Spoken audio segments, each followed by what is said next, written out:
Bonjour à tous, bienvenue dans votre édition de 13h, bienvenue sur RTI 1. Le président de la République, Alassane Ouattara, a reçu en audience Andrea Riccardi, fondateur de la communauté Sant'Egidio, une visite placée sous le signe de l'amitié et du respect dans un contexte de renforcement des liens entre foi, paix et gouvernance. Le ministère de la Justice franchit une nouvelle étape dans sa politique de transformation digitale. La plateforme e-justice.ci est désormais étendue à 10 nouvelles juridictions pour garantir une justice plus rapide, une justice fiable et plus sécurisée. Et puis cet accord historique signé à Washington, la République démocratique du Congo et le Rwanda s'engagent pour la paix après 3 décennies de tensions et de conflits meurtriers dans l'Est congolais. Sous l'égide des États-Unis, un sommet inter-État est attendu fin juillet à la Maison-Blanche. C'est donc une audience empreinte de respect et d'amitié que le président de la République, Alassane Ouattara, a accordée hier vendredi à Andrea Riccardi, fondateur de la communauté Sant'Egidio. Cette figure mondiale du dialogue interreligieux est en visite en Côte d'Ivoire. L'entretien a porté sur les valeurs de paix, de solidarité et de coopération spirituelle. Les précisions d'Herman Guivet. Andrea Riccardi, fondateur de la communauté Sant'Egidio, en visite en Côte d'Ivoire, est reçu en audience ce vendredi par le président de la République, Alassane Ouattara, à sa résidence. Témoin de cette rencontre, la ministre d'État, ministre de la fonction publique et de la modernisation de l'administration, Anne-Désirée Ouloto, et l'ambassadeur de la Côte d'Ivoire auprès du Saint-Siège. Andrea Riccardi, séduit par les performances économiques réalisées par la Côte d'Ivoire, exprime sa satisfaction et encourage à la préservation de la paix et de la cohésion sociale. Je suis venu dans ces pays la première fois, 90, dans une Abidjan très différent d'aujourd'hui. Et je ne peux pas éviter de me congratuler du développement. Cette croissance est très importante. C'est une croissance unie à la stabilité. La stabilité, c'est synonyme de paix. La communauté de Sant'Egidio travaille pour la paix. Et être dans un pays de paix comme la Côte d'Ivoire, un pays de développement, est très important pour nous. Et cet hommage au président et cette visite très riche de discussions et de contenu m'a beaucoup enrichi. Je suis venu pour réaffirmer l'engagement de Sant'Egidio dans ce pays. Et je l'ai voulu faire, premier pas, avec son Excellence, le Président de la République. Un devoir d'amitié et de respect envers le Président de la République. La communauté Sant'Egidio, présente en Côte d'Ivoire depuis bientôt 40 ans, elle œuvre dans le domaine du social avec un regard particulier sur les personnes en difficulté financière, les personnes démunies, les personnes défavorisées, les enfants en situation de rue. Les actions de la communauté Sant'Egidio couvrent Abidjan et plusieurs villes du pays. Et en Espagne pour Tiemoko Meliakone. En bref et en image, vous allez le voir, le vice-président de la République s'y est rendu pour représenter la Côte d'Ivoire à la 4e conférence internationale des Nations Unies sur le financement du développement. Conférence dont l'objectif est de repenser l'architecture financière mondiale face aux défis de la dette, de l'urgence climatique et des inégalités. Un sommet stratégique qui s'ouvre lundi prochain. Nos reporters, eux, sont déjà sur place. Accélérer la digitalisation du système judiciaire ivoirien pour plus d'efficacité et de transparence, c'est le cap pris par le ministère de la Justice avec l'extension de la plateforme e-justice.ci à 10 nouvelles juridictions. C'est une avancée majeure qui a été présentée au tribunal du Plateau en présence des acteurs de la chaîne judiciaire. Témoignage, Roxane Mbaché, Jean-Marc Djedji, Williams Begré.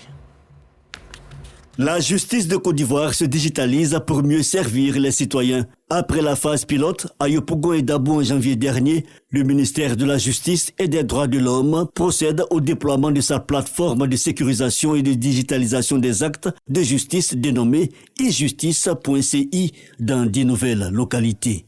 obtenir son certificat de nationalité et son casier judiciaire en ligne. C'est désormais possible dans 12 juridictions du pays. À travers l'opérationnalisation de la délivrance en ligne des actes de justice, vous installez la justice dans le peuple, son véritable dépositaire, jusqu'à la déposer au bout des doigts de chaque citoyen, renforçant ainsi le contenu et le sens de l'article 143 de notre Constitution qui dispose notamment que la justice est rendue au nom du peuple. Une plateforme où chaque document est sécurisé grâce au cachet électronique visible, une révolution qui rapproche au mieux les justiciables de la justice. Cette innovation marque un tournant dans la modernisation de l'institution judiciaire. L'extension de la plateforme e-justice est bien plus qu'un projet informatique. C'est le symbole d'un changement de culture, la traduction concrète de notre volonté d'offrir aux citoyens une justice plus accessible. Cette extension s'inscrit dans la démarche visant à garantir une justice rapide, fiable et sécurisée au profit de l'ensemble des citoyens. La plateforme e-justice s'ouvrira à toutes les juridictions de la Côte d'Ivoire d'ici fin 2026 selon la tutelle. Et le monde du droit a les yeux tournés vers Abidjan. Jusqu'au 27 juin, la capitale économique a accueilli la conférence annuelle et l'Assemblée générale triennale de l'Union panafricaine des avocats, une rencontre de haut niveau placée sous le thème de la justice réparatrice avec la participation de grands noms du droit africain. Les précisions de Brouillapo et Jean-Marc Djedji à suivre prochainement.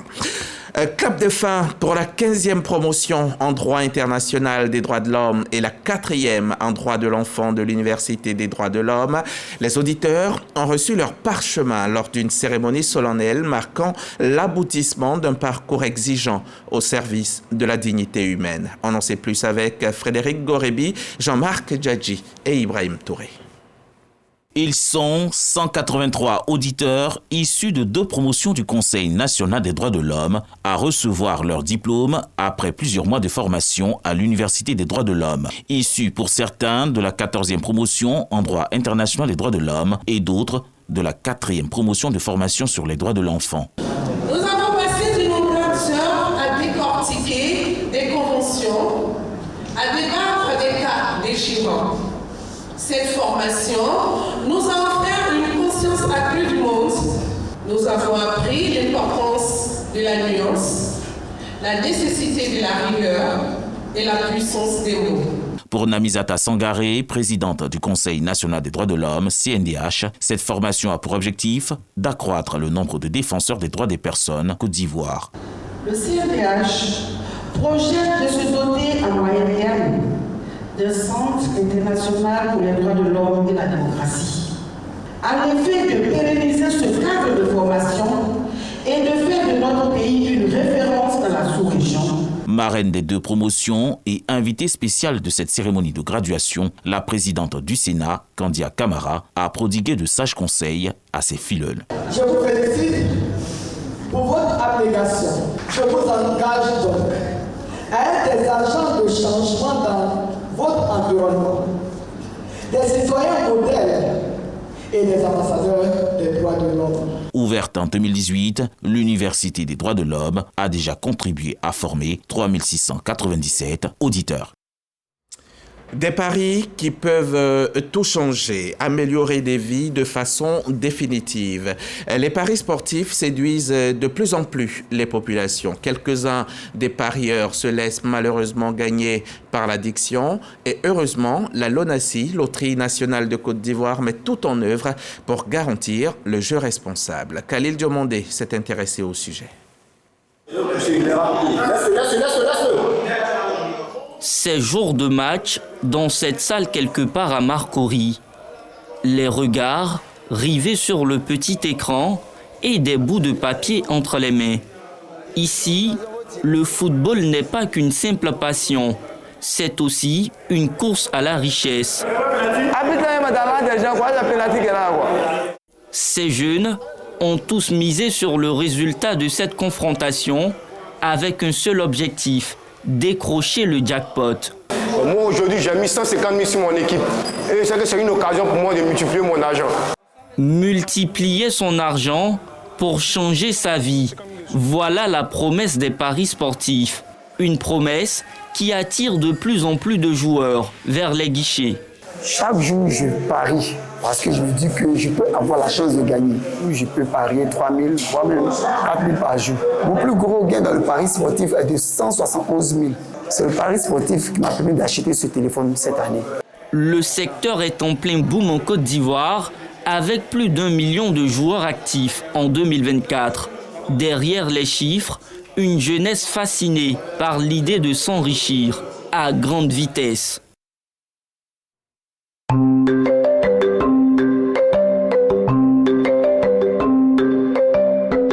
Deux plateaux dans la commune de Cocody. Sous ce hangar, c'est l'heure des calculs. Et puis à Chelsea, 1,97 à la demi de le match. C'est vrai qu'on...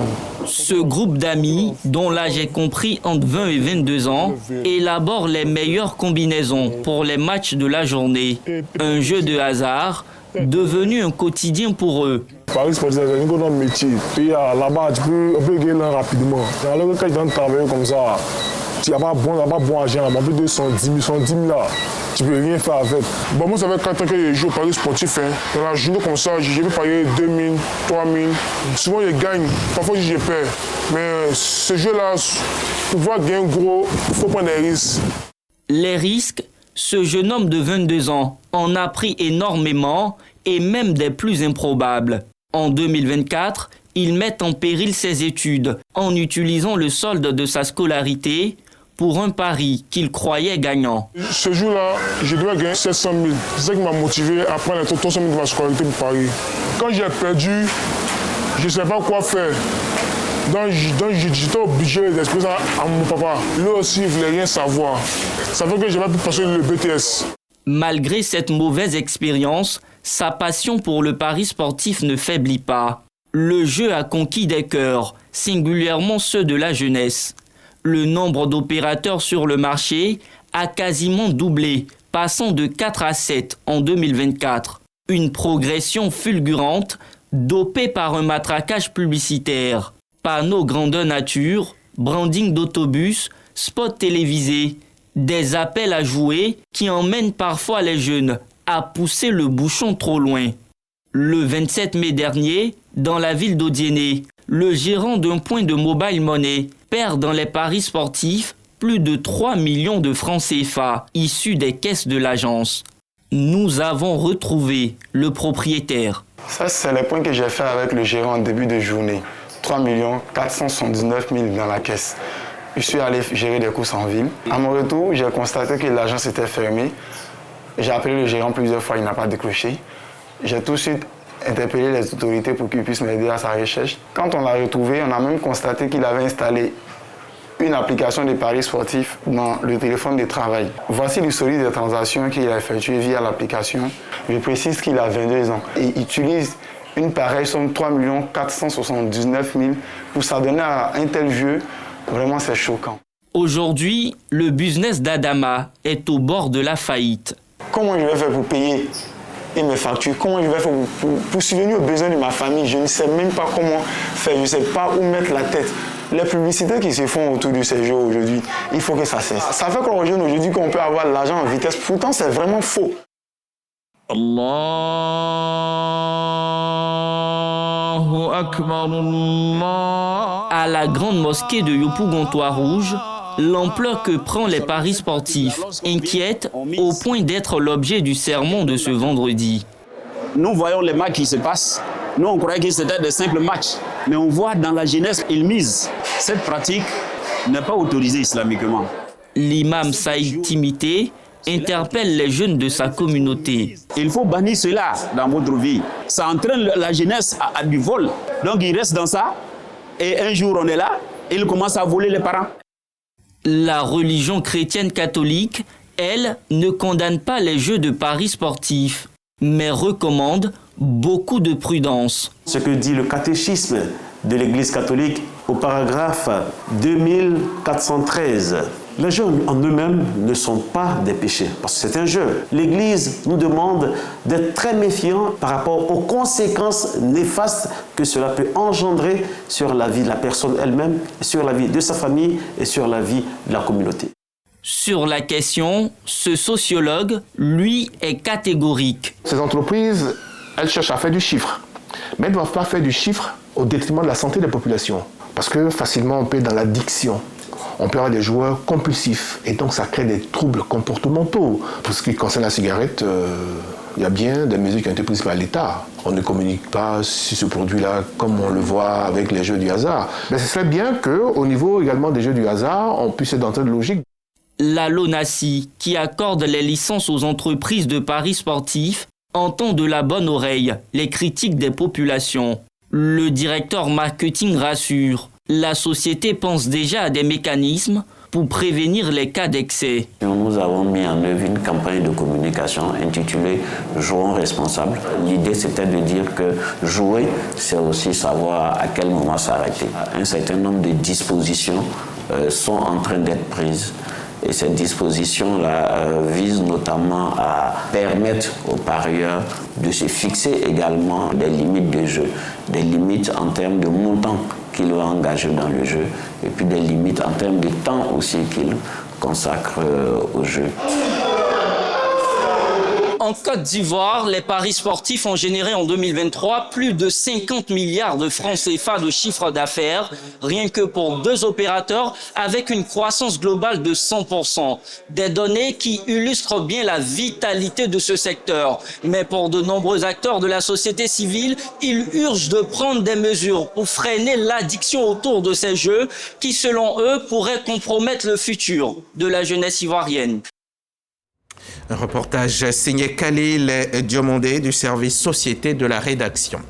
Comment traiter l'information économique à l'ère de la transformation numérique et de l'intégration régionale? Une question centrale au colloque des journalistes économiques de l'UEMOA à Abidjan. 25 professionnels de la presse venus de 8 pays membres échangent sur les défis et opportunités du métier. Parmi eux, Dongui Dongui et Aboussoro. Sur le marché financier sous-régional de l'UEMOA, le transfert des fonds et titres s'effectue 3 jours ouvrables après la transaction. Ce délai est réduit à 2 jours pour compter du dernier trimestre 2025. Annonce de l'institution financière spécialisée appelée dépositaire central ou banque de règlement. Certains ne viennent pas sur le marché parce qu'ils pensent que c'est trop long d'attendre 3 jours. Donc attendre J+2, ça peut être potentiellement quelque chose qui peut contribuer à les attirer. Maintenant, et on évite aussi des défaillances en cascade, puisque quand vous êtes dans un délai plus long et que vous êtes beaucoup de transactions qui sont dans des délais plus longs, vous pouvez avoir une sorte de risque par cascade. Le fait de réduire, vous réduisez potentiellement les risques de défaillance par cascade. De 7 jours au lancement de ces activités en 1998, le cycle de règlement passe à 3 jours en 2007. Conséquence, plus de 25 000 milliards conservés dans les livres du dépositaire central. La valeur des transactions double à 10 332 milliards de francs CFA à fin 2024. La réduction du délai de règlement aligne donc le marché financier sous-régional aux standards internationaux et améliore son attractivité. Les dispositifs qui attirent les internationaux sur un marché, puisque eux-mêmes sont déjà sur ces niveaux, J+2, donc ça permet de réduire les risques de contrepartie. Vous avez la latitude ou l'opportunité de récupérer plus vite les revenus de votre transaction et de réinvestir. Pour le marché globalement, c'est un potentiel de plus de transactions. Encore 5 projets dont la digitalisation des opérations d'appel public à l'épargne pour l'efficacité opérationnelle du dépositaire central. L'institution financière de l'UEMOA centralise la conservation des valeurs mobilières et assure le bon déroulement des opérations de règlement des transactions boursières, notamment. Vous en êtes rendu compte, c'était un reportage signé Léon Broukwame. Ce reportage, il concernait bien entendu les transactions réglées en seulement 48 heures sur les marchés financiers de l'UEMOA. Le reportage consacré à la formation des journalistes économiques de l'UEMOA, cette fois, vous sera proposé dans nos prochains journaux. Après les enjeux économiques donc de l'UEMOA, gros plan sur une autre richesse souvent négligée, le capital animal. À Abidjan, la deuxième conférence panafricaine sur la conservation des ânes s'est ouverte jeudi dernier à l'initiative du MIRA, le ministère des Ressources animales et halieutiques, et de l'Union africaine. L'objectif, c'est replacer l'âne, acteur clé du monde rural, au cœur des politiques de résilience et de développement durable. Un plaidoyer pour le bien-être animal et la reconnaissance de son rôle socio-économique. Il faut mettre fin au commerce de peau d'âne en Afrique. C'est ce que recommande la deuxième conférence panafricaine sur l'âne. Nous savons qu'en Afrique de l'Ouest, plus généralement, nous avons environ 10 millions d'ânes. En sachant que la demande est très forte, si rien n'est fait dans le flux actuel, les statistiques montrent que d'ici à 10 ans, il n'y aura plus un seul âne en Afrique de l'Ouest. Dans les zones rurales, l'âne joue un rôle fondamental. Notamment au niveau champêtre, mais aussi au niveau domestique. L'âne sert à transporter à moins de coûts, à transporter sans besoin d'énergie. Et l'âne, c'est un animal vraiment dans nos contrées qui fait très peu de maladies. Environ 6 millions d'ânes sont abattus chaque année dans le monde pour les vertus prétendues de leur peau. Face à la montée préoccupante de ce commerce, les pays africains, dont la Côte d'Ivoire, passent à l'action. En août 2023, la Côte d'Ivoire a adopté un décret interdisant formellement l'abattage, l'exportation et la commercialisation des peaux d'âne sur l'ensemble du territoire national. Le Togo a également emboîté le pas à la Côte d'Ivoire. 2 jours durant, des experts, décideurs et organisations non gouvernementales réunies dans le cadre de la deuxième conférence panafricaine sur l'âne vont élaborer une stratégie continentale de lutte pour son bien-être. Un reportage signé Juliette Ouéa et Ami Sangaré. Donner accès à l'eau potable et lutter contre la malnutrition dans des zones vulnérables. C'est l'ambition du projet Yeretali porté par l'ONG Action contre la faim. Son deuxième comité de pilotage a validé de nouveaux axes d'intervention transfrontaliers. Reportage Mariam Sangaré, Jean-Marc Djadji et Lucien Soya. L'ONG Action contre la faim et ses partenaires se réunissent pour le deuxième comité de pilotage du projet Yeretali, financé par l'Agence française de développement, AFD. Les défis les plus importants qu'on a pu constater relèvent des services de base dans les secteurs de l'éducation, dans les secteurs de la santé, l'eau et l'assainissement, le développement rural. Et c'est ce qui a un petit peu amené le projet Yeretali, financé par l'AFD, qui est mis en œuvre par ACF et qui s'inscrit dans la réponse des autorités ivoiriennes à la situation dans l'extrême nord du pays. Il y a des résultats tangibles. Le projet Yeretali y contribue afin que véritablement on puisse améliorer les conditions de vie des populations au niveau de Teini et ses différents sous-préfectures. Démarré depuis 2 ans, ce programme vise à améliorer les services sociaux de base et à renforcer la résilience des communautés transfrontalières ivoiro-burkinabé. Ça fait un peu plus de 2 ans maintenant et qui, je pense, est un beau succès qui a permis, je pense, de soulager un peu les populations qui vivent dans une région qui a accueilli beaucoup de demandeurs d'asile de Burkina. Ce programme-là connaît un succès dans mon département. En un laps de temps, les réalisations qui ont été faites, aussi bien au niveau de la santé qu'au niveau agricole et hydraulique, sont remarquables. Avec environ 89 villages ciblés, le projet Yeretali a permis de toucher plus de 32 000 personnes qui ont bénéficié d'eau potable, d'appui à la production agricole, d'assistance en santé et en nutrition. Allons-y à présent célébrer la femme rurale, valoriser ses efforts et encourager son autonomie économique. La première édition de la journée de la femme à Logbalo, à Bribouo, a rassemblé les femmes du département de Daloa autour d'activités socio-économiques et sportives. Une initiative fédératrice aux retombées prometteuses. Le reportage de Davis Oyo. Au lever du soleil, les femmes de Bribo, village du département de Daloa, sont déjà à la tâche. La majorité exerce des activités génératrices de revenus pour subvenir aux besoins de la famille.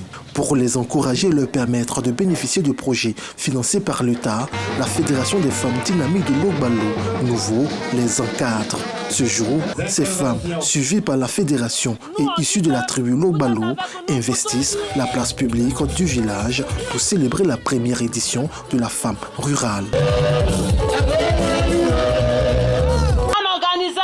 Une telle fête, nous voulons mettre en relief la femme du Logbalo Nouveau.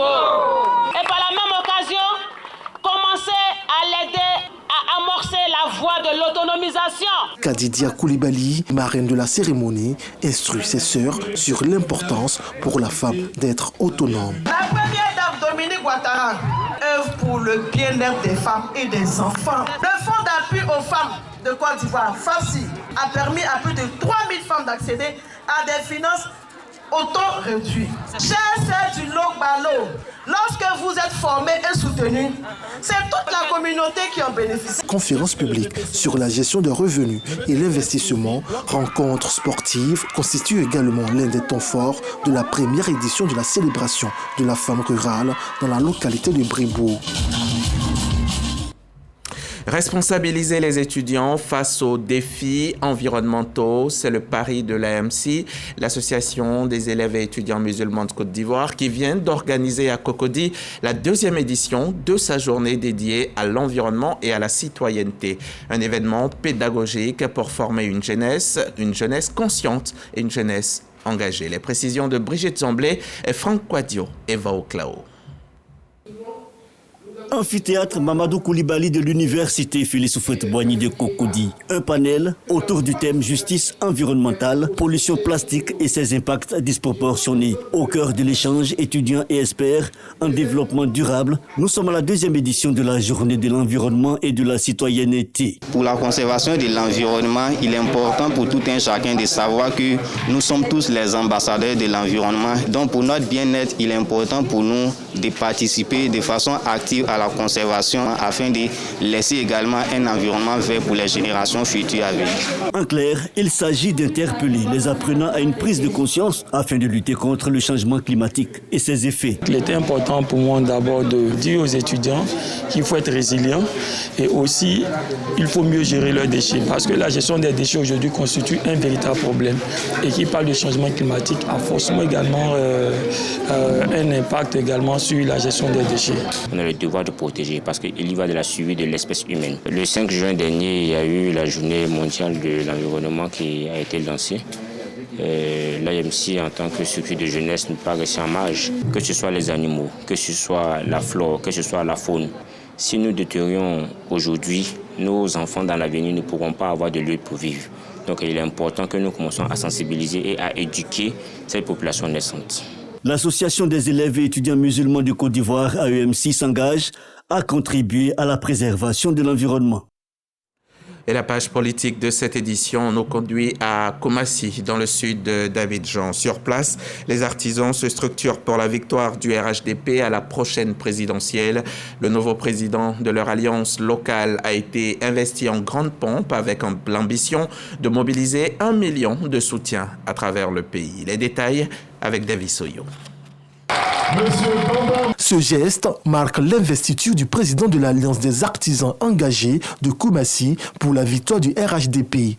Mamadou Bamba est désormais à la tête de cette organisation pour un mandat de 5 années. Sa mission, mettre en ordre de bataille les artisans de la commune de Koumassi pour assurer une victoire éclatante du parti au pouvoir au soir du 25 octobre 2025.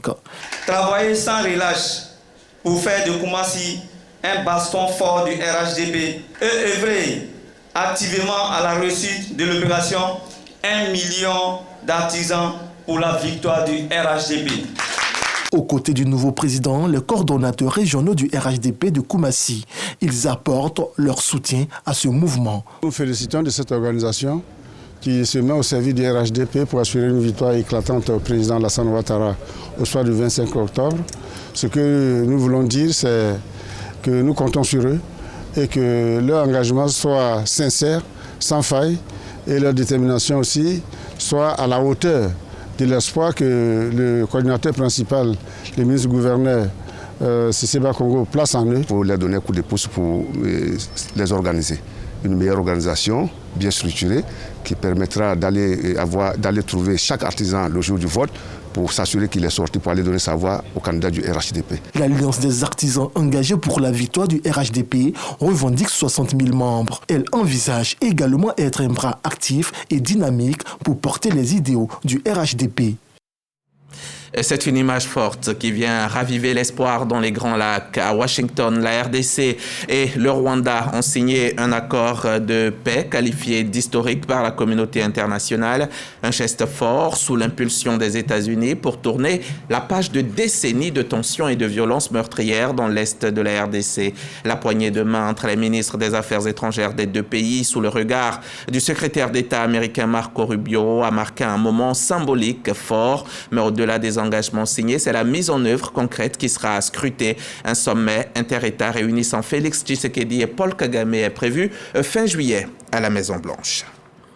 C'est la fin de ce 13h. Merci de votre confiance et à demain, même heure pour le grand journal du dimanche.